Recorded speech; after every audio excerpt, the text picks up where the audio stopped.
McGregor versus Max Holloway 2. What a disappointment, eh? What a disappointment. And I remember watching the build-up when McGregor was in the cage, standing opposite Max Holloway, and I was thinking, he looks nervous. I only clicked on that part, to be honest. I only saw it at that point. I didn't analyse the walk-in when he walked into the crowd, when he walked into the stage, up to the cage. I only saw the part where he was in the cage, and he looked uncomfortable to me.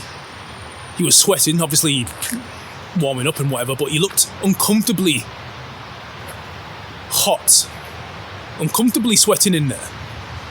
Like he was almost in pain, and I was thinking, he doesn't look right. He doesn't look right. And then obviously he comes out with that, essentially that scissor kick, started dropping about everywhere, and well, if you've seen the fight, you know that's pretty much all she wrote. But in all honesty, if he was at full capacity, my prediction was that he wasn't going to win anyway. And I'll say this, Max Holloway is a beast. McGregor, from what I've seen over the years, his style, his skill set lends towards a bully kind of mindset. Very much, actually. He does very well when he's dominating. He's looked great in every single fight that he's had where he's been dominating. This is going back to his Cage Warrior days, before he was even in the UFC. When he's faced adversity, he's shown extreme discomfort. And the first time he saw that was against Chad Mendes, because even Jose Aldo obviously knocked him out in multiple seconds, like seconds. But Chad Mendes put it on him. Even Max Holloway, in the fight before Chad Mendes, put it on him. You could see there was a bit of a struggle in that fight. And I know he blew his knee out and whatnot. But he was dropped by Max Holloway, I believe in the third round, with a head kick. And in general, he just looked uncomfortable when he realised he couldn't get Max Holloway out of there back then. So I'm just thinking, Max Holloway now, with all the training and the skills that he's got, with all the experience, the size difference, he's obviously grown in stature. He's not beating Max Holloway at this level. McGregor wasn't going to do it. That was my prediction. Obviously, anything could happen. But that was my assessment. And Max did look a lot bigger than at 155 where he usually competes. And obviously it's at 170. But Max is a big guy anyway. He's obviously grown a lot since he competed against McGregor the first time. He's a big guy. And that style that Max has, I've never seen Max being bullied ever. In any single fight that he's ever had in the UFC, I've never seen him be bullied. He has the style, the skill set, and the grit and determination to match his opponent's energy almost every single time. In order to beat Max Holloway, you have to take him out, similar to Tony Ferguson. Tony Ferguson's, in some ways, maybe on another level. Maybe he's lacking in certain skills where he makes up for it in toughness. Max Holloway has the skills, the toughness, and the style. His style is suited to that, to his skill set and his toughness, to where he can't be bullied. Right? You'd have to get a heavyweight in front of him. And even then, even a heavyweight beating up on Max Holloway, he probably wouldn't get bullied. He'd probably fight until he gets knocked out. It would be very difficult to stop Max Holloway by a TKO, is what I'm trying to say. And you saw that on full display. You saw his heart on full display when you saw him compete against Dustin Poirier the first time. Dustin Poirier split his forehead open. Max was like, what? I believe this was the fourth or the fifth round even. Right? They were exchanging blows. Dustin was coming forward, nearly had him in the first round actually. I remember that now, nearly had him wobbled. Max wasn't backing down. Holloway was not backing down. You can't bully Max Holloway. You can't do it. And so McGregor was up against it. 5 years out, multiple injuries, leg injuries, obviously court cases and stuff like this outside of the UFC, probably taking a mental toll on him. All sorts of things. And he's got to come back against Max Holloway. Obviously, I know Max Holloway lost his last fight against Charles Oliveira. But again, even in that fight, he wasn't bullied. He got dominated, sure, but he didn't give up once. He was constantly still trying to get back to his feet and defend takedowns and defend submissions. Charles Oliveira couldn't finish him. And Charles Oliveira is known to be a finisher himself. He couldn't finish Max Holloway. Dominated, but he couldn't finish him. So you have a tall task ahead of you. In front of Max Holloway, in the form of Max Holloway, you're 5 years out, probably haven't been training to the best of your ability throughout those 5 years, right? Probably been training pretty hard, maybe the last year or so, is my guess. Maybe even the last 6 months, you've been training really hard. I'm not going to deny that he wasn't in great shape. Obviously, he probably was. But the body just wasn't responding the same way, and he saw that. Less than a minute in, and his knee was giving out. Seconds in, his knee was giving out. First strike thrown, his knee gave out. That shows a lot of wear and tear on the body. Maybe a lack of looking after yourself. Who knows? He's admitted to being addicted to alcohol at one point, obviously with that whiskey brand. Obviously that's not going to help promoting whiskey, drinking whiskey on a regular basis if he had been doing that. Obviously I don't know, I'm just speculating. Other drugs could have been involved. Again, just speculation. When you're $200 million,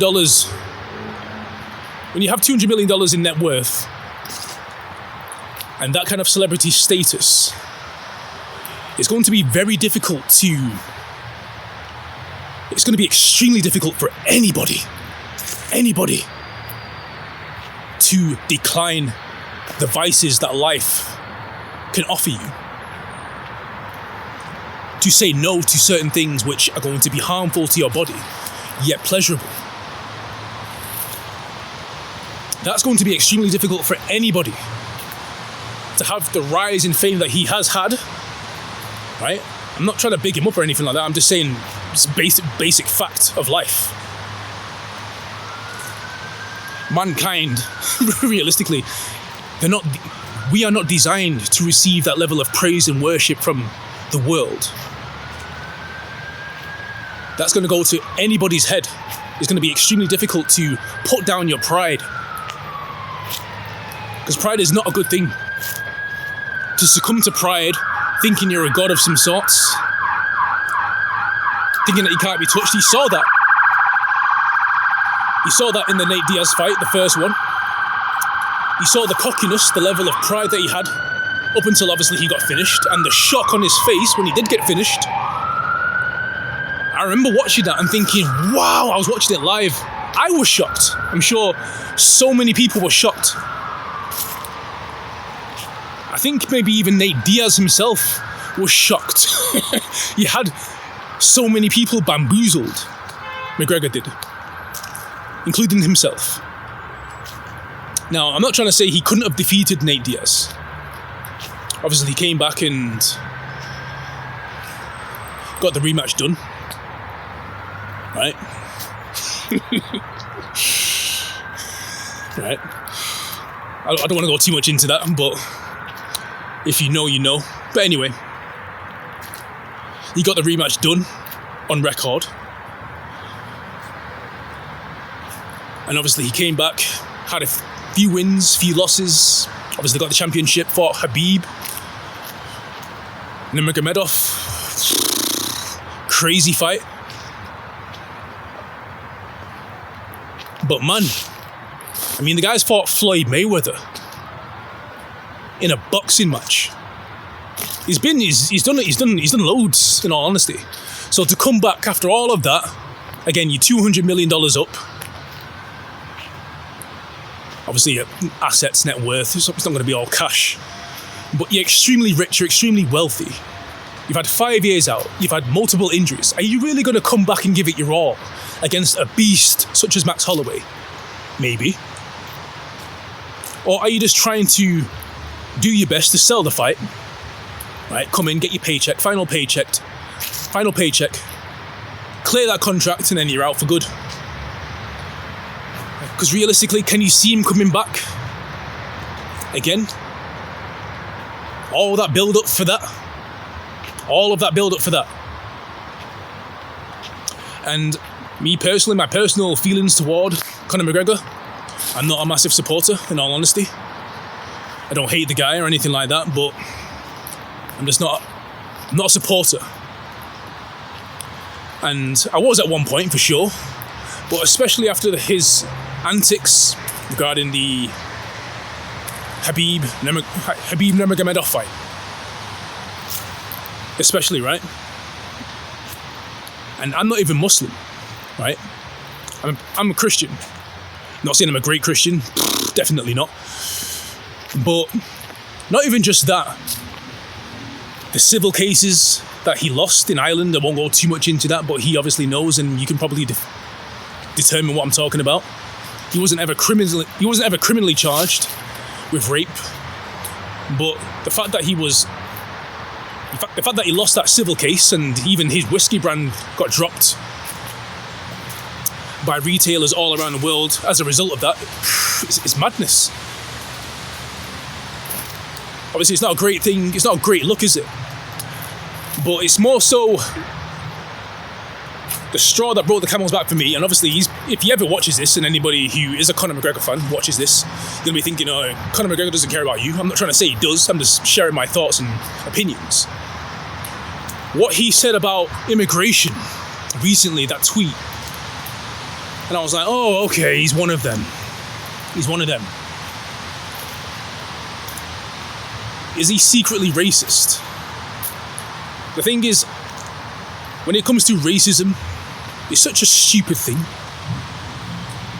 How can you logically decide that you hate somebody or you look down upon somebody just because of their skin color, their race, their ethnicity, where they come from?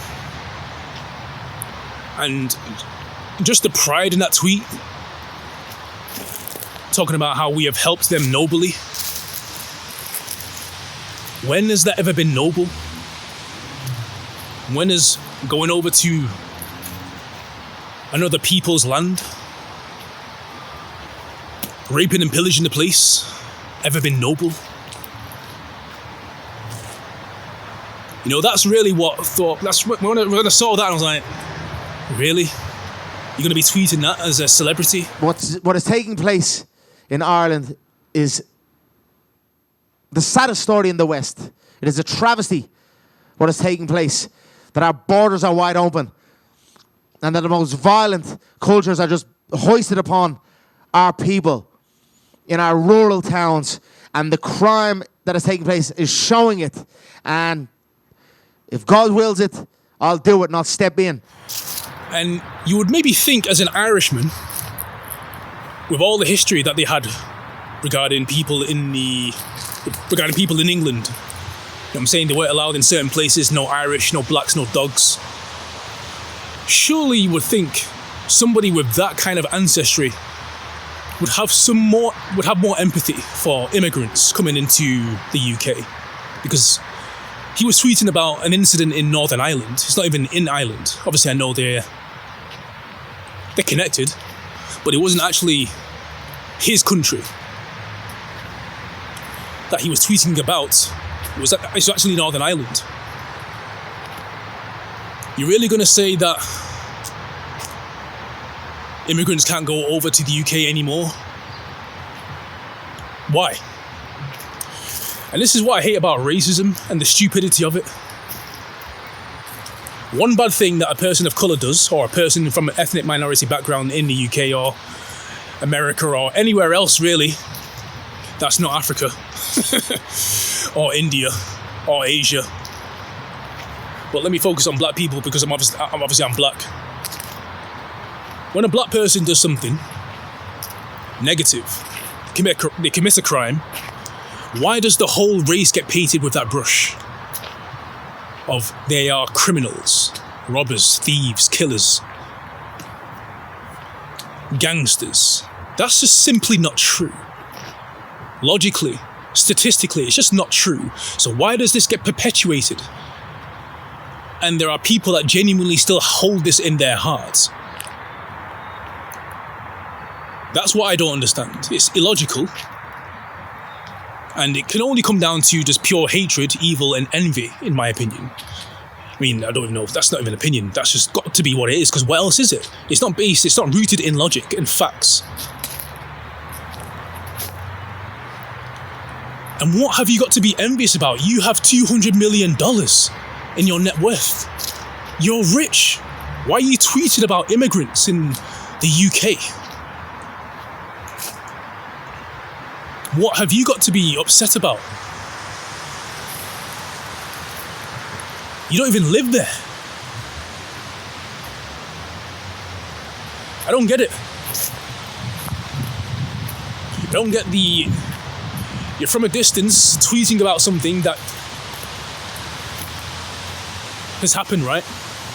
And addressing it in such a negative way. You could have done so much better. But obviously, again, it's showing your true colours. And so once I saw that, I was like, okay, again, he's one of them. And that was one of those, when I was younger, I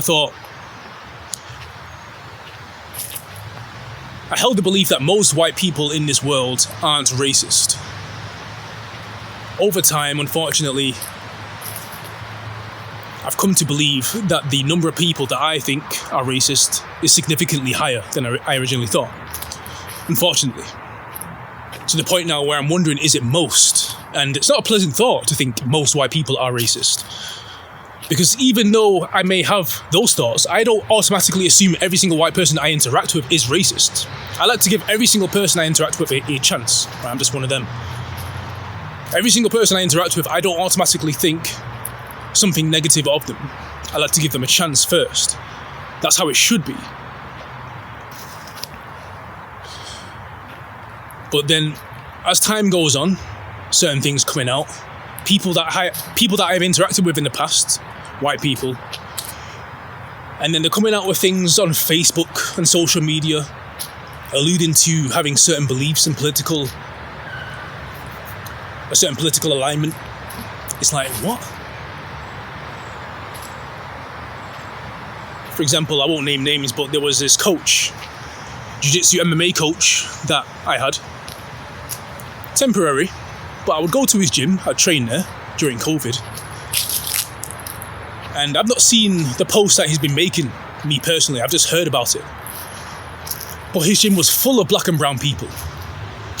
But he's posting racist rhetoric on his Facebook page all of a sudden.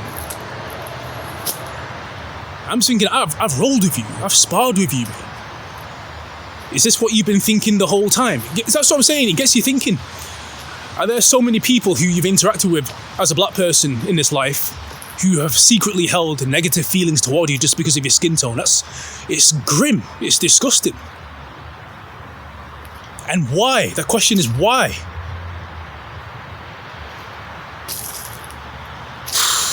So I went off on a bit of a tangent, but it's all related. McGregor, ultimately, I don't think he's coming back. If he does,